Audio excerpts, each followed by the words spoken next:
Okay, what's going on, everybody? Hold on. What's going on, everybody? Today we're gonna be discussing the NBA playoffs. The playing games are over. Everything is locked in. So with me today, I got Chris and Brendan. We're gonna be talking some NBA playoffs predictions, game one predictions, and so on and so forth for these series. Um, so let's get it started first with the game that we all just watched. Pacers Bucks. Chris, what are you thinking? Man, that game, I'm not gonna lie, it set the tone for the entire series. If Giannis had 36 points and they still couldn't make it close, then I don't know what's gonna fix Dame. I do not think Dame will fix the problem that's going on with Milwaukee right now. Yeah. Indiana had 28 assists and 5 turnovers, and Milwaukee had 15 assists and 10 turnovers. That ratio alone will kill someone's series, let alone their season. Giannis needs to get out of Milwaukee as of right now and find a better team that will get him a ring or whatever to seal his legacy. Because Milwaukee is not going to do it. Yeah, I'm with you there. I mean, this was really our game. This was me Yeah, versus you, yeah, Giannis versus Siakam, and it's no help. Like I think this game definitely like kind of put more so perspective into the situation because I have been monitoring the Bucks, but uh, not as much without Dame, and it looks bad, bro. Like yeah. you got a 0 point game from Kuzma tonight. You That's know, you can't have that. You traded away No. Chris Middleton for Kuzma, and the playoff game he don't even show up. That's yeah, and like going back to that, I think that's going like I think stuff like that matters because was yeah, Chris Middleton at the top of his game? No, but we all remember Chris Middleton versus Indiana yeah, last year. He was Yeah, well, game winners, and yeah. I think being around people who know how to win and who have won, especially on the same team together, matters. And we kind of seeing the effects of that now because Giannis is, I mean, he can drop 36, like you said, Chris, but if he don't got no help or no other option, his Yeah. second option tonight was Kevin Porter Jr. Like Kevin Porter Jr. is a great player, but what are we gonna do in a 4 or 7 game series, you know? Yeah, it's not gonna last. Because Indiana, they got six options better. They got six different players that are better than Kevin Porter Jr. So how, if you're in Milwaukee, gonna combat that? Yeah. What do definitely. I you mean, you think, forget man? this Pacers team went to the Eastern Conference Finals last year. We forget that. Like Yeah, this that Pacers was, we team could have played is the Mavs in the finals. Like, they could have. I mean, this team has changed a lot over the past 2 years. I mean, you forget the trade they made for Halliburton a couple seasons with like for Sabonis, trade away Sabonis for Halliburton. I mean, this team is not a Halliburton team anymore. I think it's just now a Miles Turner team and Siakam, depending on their big man. Because I mean, Halliburton's just their point guard pretty much. He'll get you those 10 assists, average that. I mean, he'll get a couple more points, but I mean, he's not a scorer in my opinion. not gonna Yeah. lie, I agree with that, but I think it's still his team at the end of the day. You still think Like, it's his team? I mean, he is like the imagine point guard. I give you he's that. the quarterback in a sense. You know what I mean? He's not putting up all the stats, all the big numbers, but at the end of the day, he's leading them to the wins. Yeah. He has a 30 point plus minus like that in itself. It tells you, bro. He Like, had a 30 plus point minus today.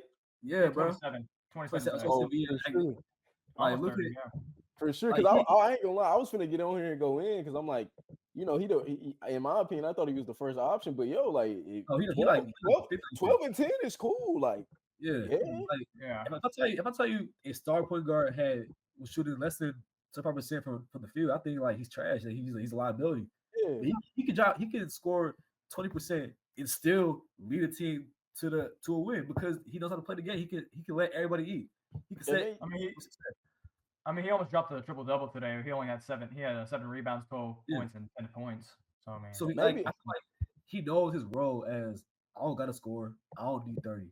I can do my thing and let everybody else score and let everybody else combine for however it is to win the game. Simple as that. maybe that's what you do against a very weak Bucks team. Like Yeah. I spread the don't have ball to go around, out make there. everyone Yeah, I just don't kind have to go out there and do the most. I don't have to worry about guarding Dame. Like of. maybe that's the method. I will say though, and we'll wrap it up here. I do want to see Tyrese Halliburton kind of get back into his old style of play a little bit because there's been Definitely. multiple times throughout this Pacers season that I've personally watched through the blackout, Stu not being able to see certain games where he kind of just passes up the last shot and tries to give it Mhm. to Siakam or Nemhart.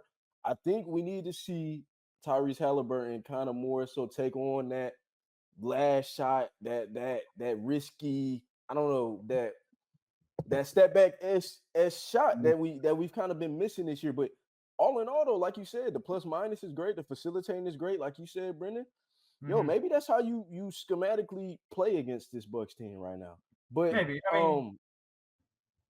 You look at last year. You look at last year's. I mean, it was him. He was the team last year. It was just Halliburton last year carrying the load for them. I mean, especially in the Knicks series, he was the main player in it. And I look at the difference between this year, Pacers team compared to last year's. It's more of a team. It's more of a spread the ball. You had a full season with Siakam and Miles Turner in the paint, and Halliburton was just more of a passer. So. Yeah. Okay, so moving on with that, moving on to another team. Let's move to the West today. Right. Man, LA Lakers taking on the Timberwolves today. What are we thinking, guys? What are we thinking so far? Man, the Lakers, as good as a team as they've been this season, the gap between the T-Wolves and the Lakers is not that big. The T-Wolves match up really well with the Lakers. I'm not saying it's gonna be I think the Lakers win in 6, maybe 7, right? No cliffhanger there, but like you said Lakers in 6. You said Lakers in 6. You said Lakers in 6. Yeah, probably. They match up really well against the Lakers, in my opinion. The only clear deficit I think is between Anthony Edwards and Austin Reeves in terms of like defensively, or Rudy Gobert against Jackson Hayes too. Yeah, I really do think if Rudy Gobert is on the A game, then this will be a hard fought series for the Lakers. This will not be easy. It's not gonna be. It won't. I mean, this Timberwolves team made it to the Western Conference last year. I mean, this is not a team. I mean, we saw last year in the first round they cooked the Suns at 4-0. They cooked KD and Devin Booker and Bradley Beal. I mean, and you forget they beat the Nuggets, who won the championship last year. I think was it in 6 or 7. I'm trying to remember. I think it was in 6. It was 7, I think.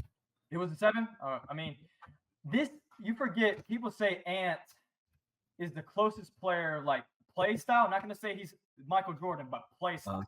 MJ. He's the closest. I mean, everyone's saying Lakers and all that. I will take Lakers too, but Ant's going to say something. Ant's going to prove the doubters. He's going to show up. I mean, Ant loves when people talk mess. He loves the underdog story. You know that. Everyone thought the Suns were going to beat them. Everyone thought about the Nuggets. The only time they weren't the underdog was the Mavericks series, and they got beat. He loves the underdog story, and I can't wait to see how this game 1 goes. And I think I'm glad we all on the same page, y'all. Like, to be very frank, like Anthony Edwards is a phenomenal basketball player. Definitely one of the next rising stars. He's gonna be one of the guys, if not the best player in the league in 5 years, maybe 2 years. I don't know, but he has to play this guy and this team. Guys, don't act like we don't know who this is. Like, this is just like, oh, it's gonna be difficult. LeBron James and Luka? What is the debate here, man? We've seen how this team meshes and how they play together. The different things JJ Redick is able to scheme and kind of divide to build this team. And I really think it matters that much. Like, because you'll have certain games in this series where we're gonna have Luka being the main guy going for 40. We're going to have games in this series where LeBron goes for 30. I just think what the Lakers have, the offensive firepower they have, is going to overthrow Minnesota. And I know the defensive thing is a big concern. And it is. You're playing against Rudy Gobert, Naz Reid, good defenders. But LeBron can play the 1 through 5. Jackson Hayes step up. Maybe he can't, maybe they can't. How do I put this? Maybe they can't do things as perfect as it should be, but it's just the first round of the playoffs, and it's a tall task. But I'm telling you this: when Gobert's on that island with Luka, it's over with. I think Luka actually enjoys playing in Minnesota. Like, the rivalry is there, and it definitely is there. It's like it's not gonna show out, but I'm telling y'all right now, it's gonna be Lakers. Dare I say 5? Lakers in 5. Yeah, I mean, okay, I'll say this. I think if you're Minnesota, the keys to win are the bench, right? Yeah. Because obviously, but I think the biggest way you can take advantage, the Lakers, the bench isn't as good as Minnesota's can be, right? So DiVincenzo got to step up. Nico Alexander Walker got to step up. Jamie Daniels got to step up. Mike Conley, everyone has to step up on the bench and create off the bench points to even like close the gap between the Lakers and the T-Wolves, which is why I think that they could push them to 6, maybe 7 games if it comes to that. I think if Julius Randle like hustles. Maybe this could go. We can't see if Julius Randle. See, okay, that's the thing. If Julius Randle is just put up shots just to hoop, bro, then that's not gonna work out. Yeah, We need to No, put definitely. meaningful buckets. We need meaningful shots from Randle, and then we'll be good. bro. If Julius Randle wants to play some basketball Yeah, in this series, then yeah, I think Minnesota has a fighting chance. But what I swear, and this is no straight to Julius Randle, but I swear, like when you think about this Lakers Minnesota game and you think about Minnesota's firepower, you think Anthony Edwards, yeah, Nas Reed, and that's it. I don't yeah. even think of Julius Randle being a I factor. agree with you, 100%. I agree. Definitely. Yeah. I mean, don't forget Jalen McDaniels. Don't forget that guy. Jalen Yeah, McDaniels. yeah, No, yeah. He's gonna get some looks. He's Yeah. gonna get some looks. But I offensively, mean- Randall's realized, when Ant's tired in the second quarter, you put him in and get some shots up. You Yeah. need him to make shots, yeah. But that's not, you don't really rely on him too much. Yeah. So okay. We got to keep going. We can talk about this all day. Let's move on to another Western Conference series.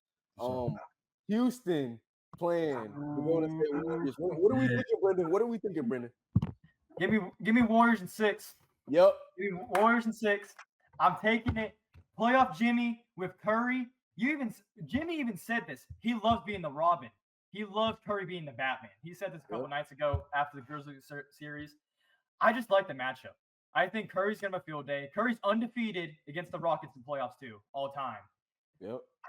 The matchup. This young Rockets team is the biggest issue because they don't have that it player. Every team in the playoffs has their it player. Yep. The Rockets, it's a team. This series is depending on Jalen Green. Is Jalen Green the it player for them? Because it's a team right now. And I expect Jalen Green to have a good series, but we need to see in game 1 today. Is it today? I think, today. Yeah. And I think it's just going to be a great matchup. I think they'll win, though, at 6, though. I have Warriors. What you think? What you thinking, Chris? Yeah, I agree with you. I got to go stay in 6. The biggest thing for the Rockets, if you want to win the series, you have to blow out the Warriors in every game. You cannot expect that to happen. You cannot expect them to have a bad game every game because at some point, they don't play good. In a close game, I'm taking Curry every single time. If not Curry, I'm taking Jimmy Butler every single time. They have 2 players that are known for in the clutch showing up. The Rockets in the clutch, who's getting the ball? Jalen Green. Yep. It's not crazy, but you want a better player than Jalen Green for your game with a shot or fair lead on the time. So you want someone that can actually like give you a confident bucket, not just a bucket. If that makes sense. Mm-hmm. Which is why I feel like there will be a lot of close games, and if that's the case, then I got to go stay easy.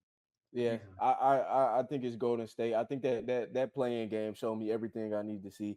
You know, you have a game where you're playing good in the beginning, and in the second half, as momentum switches, you continue to play good. And then we just saw Curry make clutch basket after clutch free throw after clutch free throw. And then, like you said, Brendan, Jimmy Butler, the ability to not only just hit the mid-range shot, but to get in the paint and get fouled against these tall, big centers down low.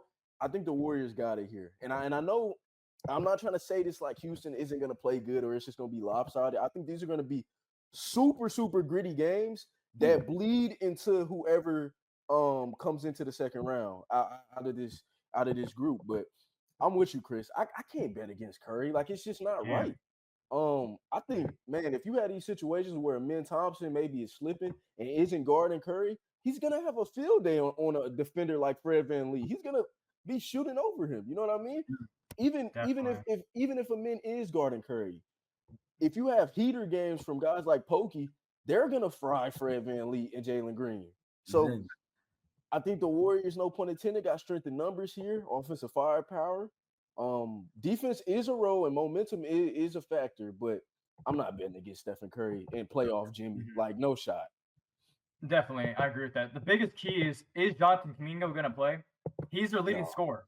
He's the leading scorer in the series all time. I don't think he needs to. I'm not gonna lie. And we may have to turn this into a YouTube video in and of itself, but I have a theory that Steve Kerr does not like prominent small forwards because you see how he did Tatum. Why is Jonathan Kuminga not playing? Like, even if it's just for defense, like, he's not touching the floor, but Moses Moody is starting. No offense to Moses Moody, but you look at the games. I mean, you look at the series, the in-season series, he averages 21, the leading scorer more than Curry and Jimmy. So, I mean, I don't know. We'll see. Free him, bro. Free Kuminga. I promise you, one of these borderline contending Eastern Conference teams are going to throw him $100 million contract, and they're going to get the best return on investment. Imagine a Kuminga in Detroit. Like they free up the Tobias Harris money, and they go get a guy like Kuminga. Like it's okay though, but yeah, man, defensively, he should be on the floor. Is what I'm trying to say. But we got to move on. We definitely got to move on.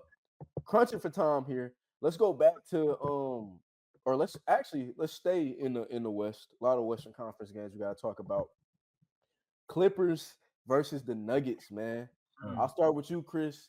Who are we thinking right now for the Clippers Nuggets game? Yeah, I got the Clippers. They've been having a really good season. They have more firepower on the bench, and just overall, Jokic has been the best player in the league, arguably so far. But definitely so far. This is not 2 years ago, where Jamal Murray is still putting up numbers. Michael Porter Jr. is reliable 3-point option. It's not the same. Even if defensively too, they haven't been playing as well as they've been playing earlier. And Zubac and Harden have been playing on a tier recently. Like Zubac, you could argue Zubac is probably one of the top 3 pure center in the league outside of Jokic and maybe Hartenstein as well. Which is exactly why I think I got Clippers in 5 probably. Wow. Okay, I like that. I like that. And going back to that Zubac conversation, you know, when we were talking about the play-in, we talked about how there's just not a lot of purebred, pure fives in the league. And every single time, we all three came to the same conclusion that Zubac is if not the best, he's top 3, like you said. Yeah, and Definitely.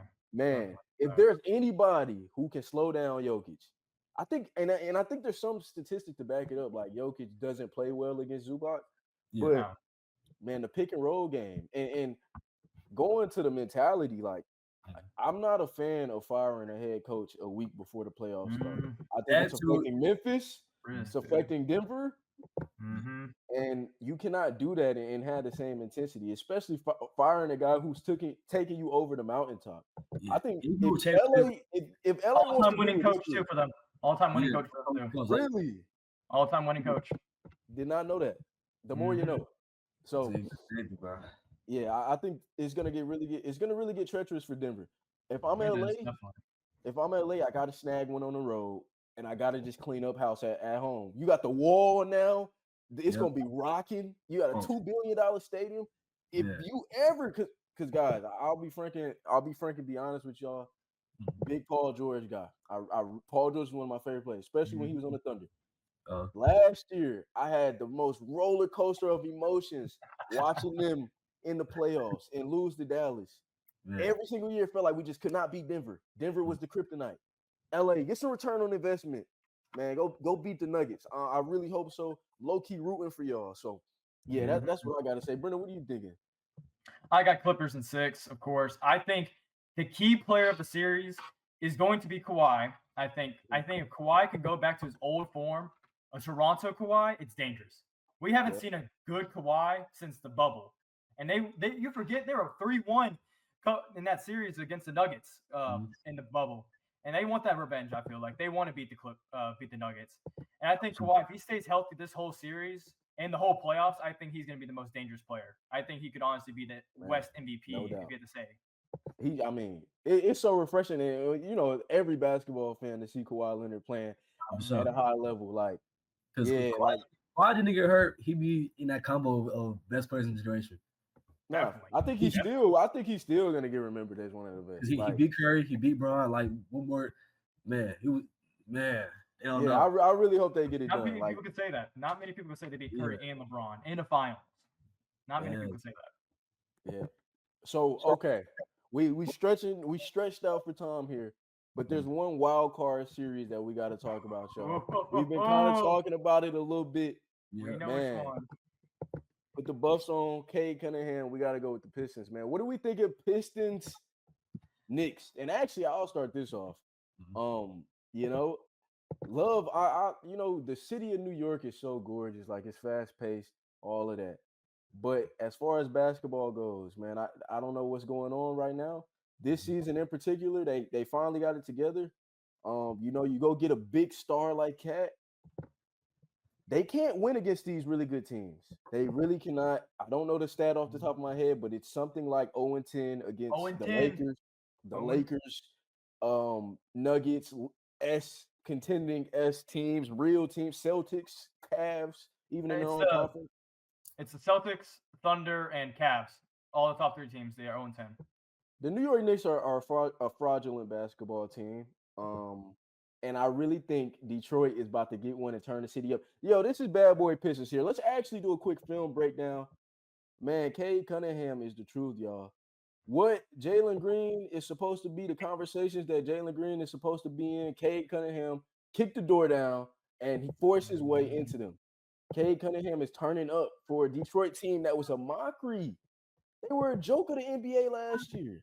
14 wins. 14 wins last year. It was bad. It was bad. But treacherous. Yo, and they went and they did good. Shout out JD Bickerstaff, however I pronounce his name. Coach of the year. In my phenomenal. opinion. I really think they could get the Knicks up out of there in 6 games. Now, I think this game 1 is the most important game. Every series you look at the Knicks, like through the playoffs for the past couple seasons, game 1 is the biggest game always. Yeah. You're at the Garden, of course. It's the best performance area, I think, in the NBA. Can we agree with that? It's the most impact spot. Yeah, 100%. In Garden. You look at the past times of all this series, like you go with the Hawks, the Pacers. In those series, game 1 is the big game. Yeah. Half the time, if the Knicks lose game 1, they don't win the series. They don't. Yeah. And I think this game 1 is the most important. And if the Pistons come out hot, I think the series goes in 5. Yeah, I'm like pretty sure Malika Andrews said like 70% of game or series are decided in the first game. So you can continue. I just wanted to add that in there. Yeah. I just think if they start hot, this is a gritty Pistons team. This was the Knicks last year. The Knicks were gritty. They had Hartenstein, and that was the biggest thing on their team. This Knicks team is more of an offensive threat, not defense this year. They're more offensive attack. The Pistons are more defense. And you know the saying what Nico says, defense wins championships. I mean, we'll see. And I think the Pistons have that. I think the Pistons have the grit, and I think Cade Cunningham is going to prove himself why he's easily one of the top players in his league. Yeah, I couldn't agree. I couldn't agree more. And a guy we also haven't spoken with, Jalen Duren. Phenomenal, right up there with Zubac in the pick and roll offense. And then you have another Thompson twin who can guard the 1 through 5. So all signs are pointing to them knocking off New York. I really hope for momentum's sake they can get this first win in the Garden, like you said, Brenden. But I guarantee you they're gonna sweep. They're gonna sweep in you think a sweep? You think they're gonna sweep in Detroit. Let me put it like that. Detroit? Okay. And we really not even supposed to be going more than 1 game right now. But yeah, I really think the Pistons can get the Knicks up out of there in 6 or 7 games. Yeah, I agree with that. You don't want that game 7 in the Garden, though. I will say that. No, you don't. You don't want that game 7 in the Garden. Now, I'll be real. The Pistons did beat the Knicks 3-1 this season in head-to-head matchups. Did not know that. Right, but I'm not gonna lie. I still got Knicks at 7. Oh, Knicks at 7. Now this stuff. Now I agree. I agree with you. The Knicks are a fraudulent team. That 50-win season should be a 42-win season. I'm not gonna lie. They are fraudulent. I'll give you that. But I do not think the Pistons will be the team to expose the Knicks. I think it'll be Indiana if they play them. You think Indiana's gonna expose the Knicks? I don't know what the order will be, but that's so often now. But if the Knicks advance, which I think they will, I think the team they play will expose them. I don't think it'll be Detroit. I don't know, dude. I mean, Cade Cunningham in a series this year against the Knicks, he's averaging 30 points in the series. I didn't know they were 3-1 in the season. Bro, Chris, this is a fraudulent team, bro. I'm so sorry. I feel that, but mind you, Brunson was hurt for a long time, so the order was a little funky. Now, mind you, October, November, December, they were on top of everything. They were top. Oh, they were definitely. They were red hot. Yeah, everything was looking smooth. You know what I'm saying? They beat the Spurs on Christmas Day. I'm like, okay, like we got something going on, but then they were injured and stuff. People getting hurt, and now they're kind of like trying to get back to where they were. Yeah, I don't have this season, obviously, because it's too late for that. But I think Detroit won't be the team just for lack of experience. Same thing with the Rockets. I think lack of experience, they won't be able to knock off the Knicks. This Brenden, final thought before we end it. Final thoughts. I just think the Pistons they just have the Cade Cunningham is just the MVP of this team. He's carrying the load. Detroit needs something. You saw what Detroit in the playoffs did with the Lions this past season. They need some hope. They need some hope, in my opinion. And the Knicks, they're the Cowboys of this season. They're fraud. They're fraudulent. They're going to lose first round. The Knicks are the Cowboys of the NBA, in my opinion. I'm saying it as a Cowboys fan. I'm just saying that. When you put it like that, yeah. So Tamara, you said that Cade Cunningham is doing what Jalen Green should be doing, right? Yeah. So if you traded Jalen Green for Cade Cunningham straight up right now, and you put Cade on the Rockets, would the Rockets be doing finals? They're winning the finals, in my opinion. That's